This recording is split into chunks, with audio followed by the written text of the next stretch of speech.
esse é um desafio que nós temos, que é de tornar o Brasil um país respeitado pelo mundo e capaz de executar interna e externamente o seu destino. E qual é o nosso destino?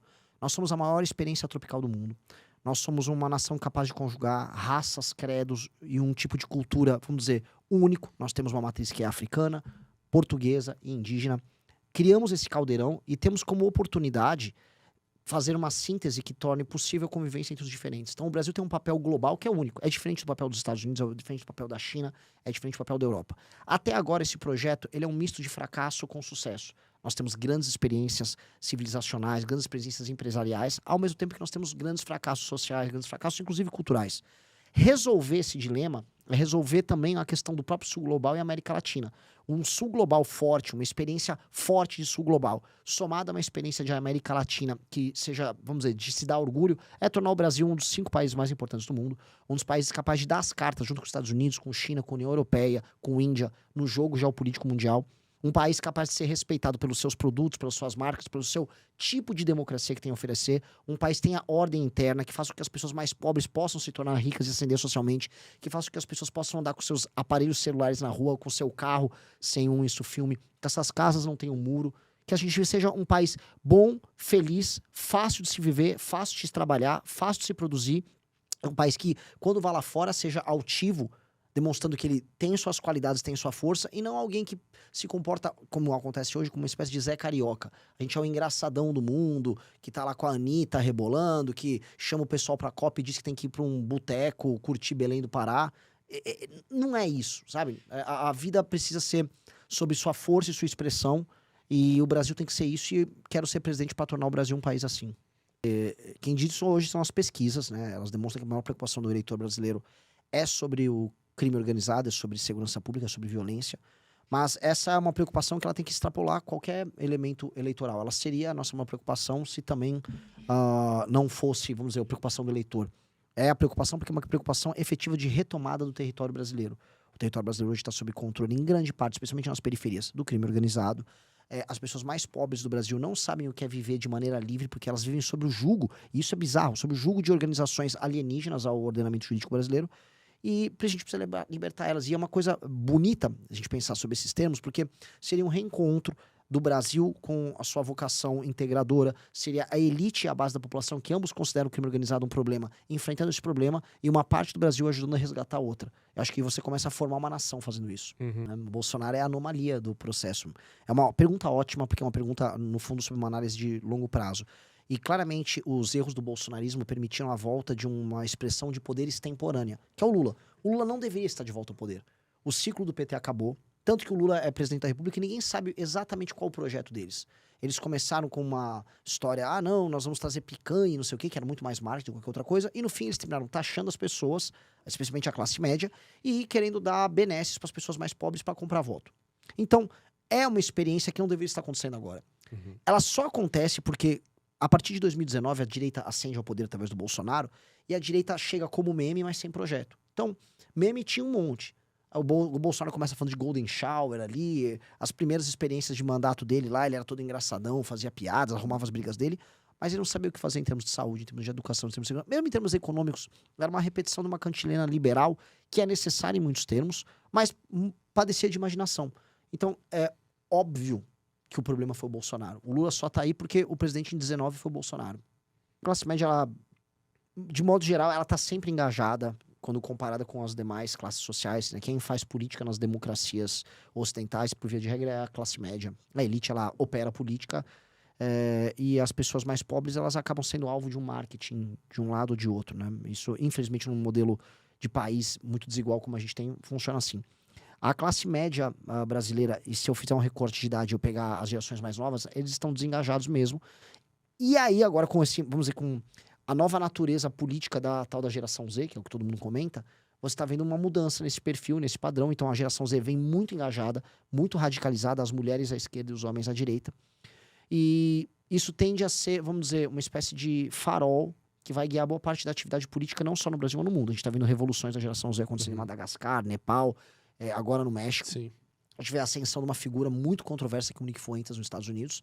E no Brasil, a maior referência disso seria nós. Nós estamos trazendo um discurso geracional para o debate público no Brasil. E isso está engajando uma parte da classe média jovem. A classe média mais velha, a gente poderia colocar, é o pessoal que estava engajado com o Bolsonaro. Uhum. Essas pessoas estão se desengajando, porque a causa do bolsonarismo meio que morreu.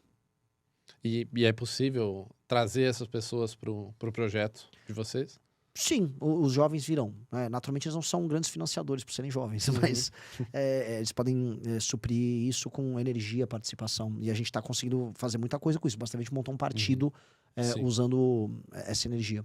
E quanto a esse eleitor, né, dentro desse retrato, em especial dos brasileiros de até 35 anos, existe ali a percepção também de uma descrença muito grande em partidos, em instituições políticas de modo geral. O senhor avalia que ao registrar um partido, se colocar nas urnas, é possível atrair? Aí eu não falo do brasileiro que já conhece o MBL, que já está engajado. Eu falo de alcançar realmente esse eleitor que perdeu a crença, por diversas razões que a gente pode discutir, perdeu a crença em qualquer partido, em qualquer candidato.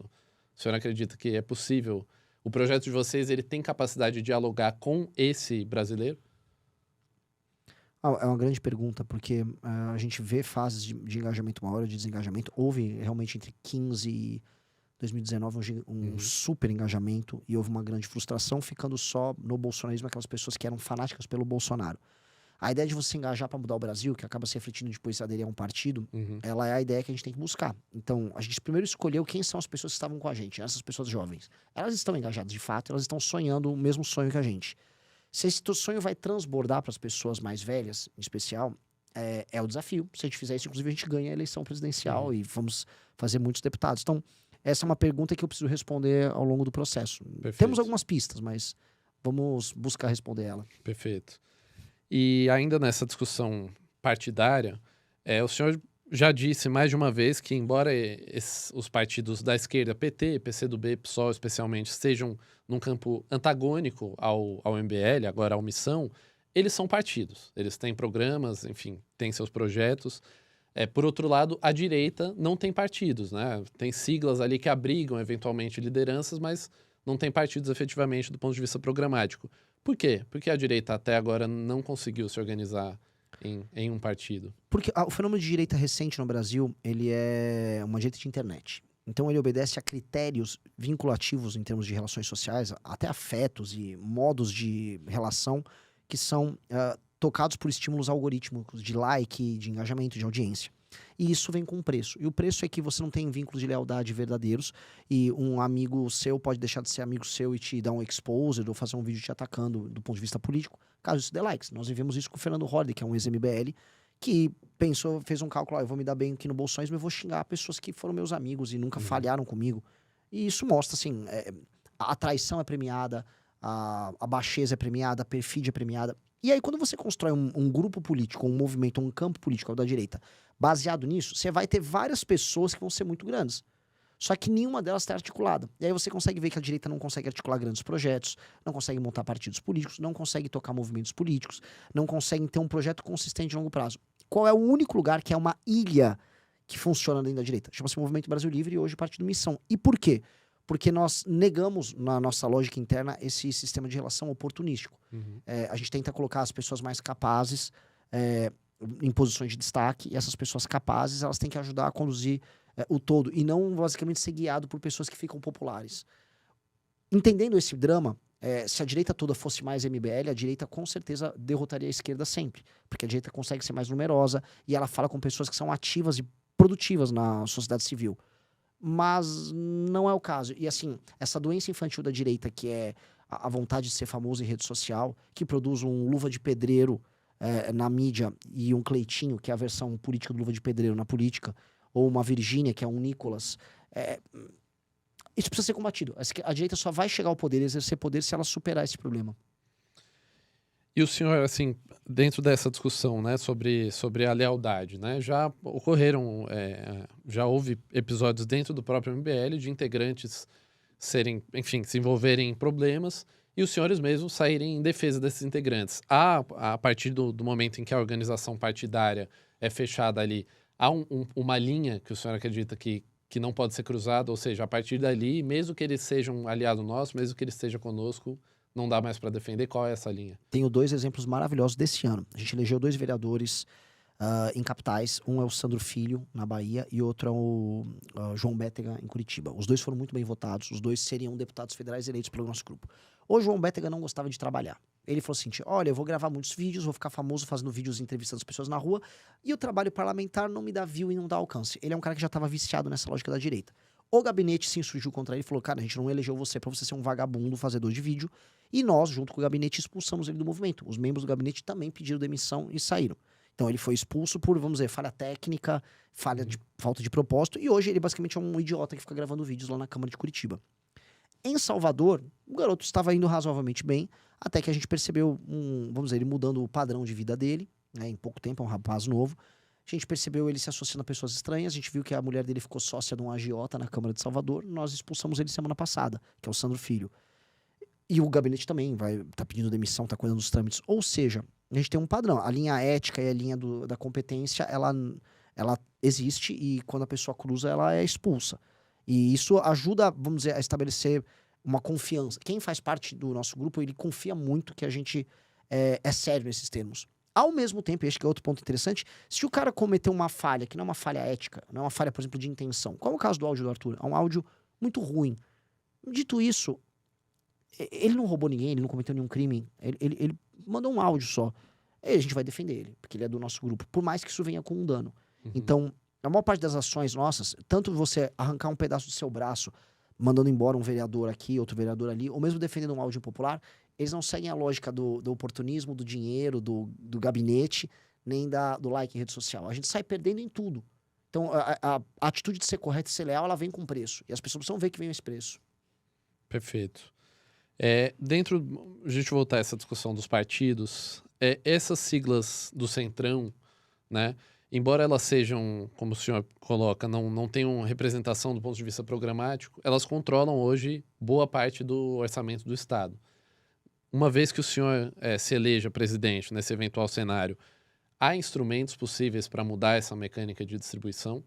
A gente tem um dos grandes planos nossos, é a nossa grande reforma administrativa, é a ideia de mudar o sistema de incentivos dentro da máquina pública. Então hoje, qual é o sistema de incentivo para você eleger um político no Brasil? Ou seja, se tem um dirigente partidário, meus colegas / concorrentes, né, dirigentes partidários, o incentivo deles é eleger o maior número possível de deputados federais, porque com deputados federais você tem muita emenda, que são nacos do orçamento, que os deputados federais mandam para os prefeitos e vereadores na base. 2, com mais deputados federais você tem mais fundo partidário, você tem mais fundo eleitoral, fora a participação na TV, participação em debates, espaço de comissão e tal. Ou seja, qual é a cenourinha que está na frente de um partido político e de um político em geral? Eleger deputado. O prefeito hoje serve para atender a base de um deputado. Então tá tudo invertido. A gente tem que alterar a dinâmica. Qual é a dinâmica? A dinâmica tem que ser no executivo. Então, um prefeito e um governador têm que atender as pessoas bem. E isso significa ter indicadores de desempenho, que são os tais KPIs. Então, um prefeito que tem boa cobertura de esgoto na cidade dele, ele melhora a cobertura, ele melhora os desempenhos em educação, SAEB, DEB, ele diminui homicídios, roubos, furtos, tudo isso metrificável, ele ganha pontos. Isso é ponderado pelo número de habitantes que tem naquele município ou que o estado dele, e isso vira estar qualificado para receber emenda e estar qualificar o partido dele para receber fundo partidário e fundo eleitoral de maneira proporcional. Assim, o sistema de incentivo será qual? Eleger bons prefeitos para os partidos e fazer os prefeitos ficarem lá, porque quanto melhor for aquele prefeito, melhor ele atender a população, mais bem recompensado o partido é. E tem que ser assim, porque aí o dinheiro vai para o partido que atende bem as necessidades reais das pessoas e não atende bem a vontade eleitoral das pessoas. Porque se eu fosse populista, eu falava, não, olha, a voz do povo é a voz de Deus. Mas é mentira. O povo não sabe julgar um político. Claro, a gente tá com o Lula no poder aqui. O povo não sabe julgar o desempenho do político. As pessoas reelegem prefeitos que são corruptos. As pessoas não sabem tomar escolhas. As pessoas não sabem avaliar se um prefeito atendeu elas bem. As pessoas gostam de prefeitos populares. Então, as pessoas, infelizmente, elas não podem determinar através do voto delas o dinheiro que vai para os partidos, porque os partidos ficaram viciados em enganar as pessoas, em comprar o voto delas, em dar show do Wesley Safadão, do Alok nesses municípios, e esses municípios não melhoram. Então tá bem comprovado, quanto mais pobre o município e mais dependente do dinheiro estatal, pior as pessoas votam, e os municípios continuam dependendo ali de mais shows você tem do Safadão, e mais emenda, e mais roubalheira você tem. Esse ciclo tem que ser quebrado, e é isso que a gente vai fazer.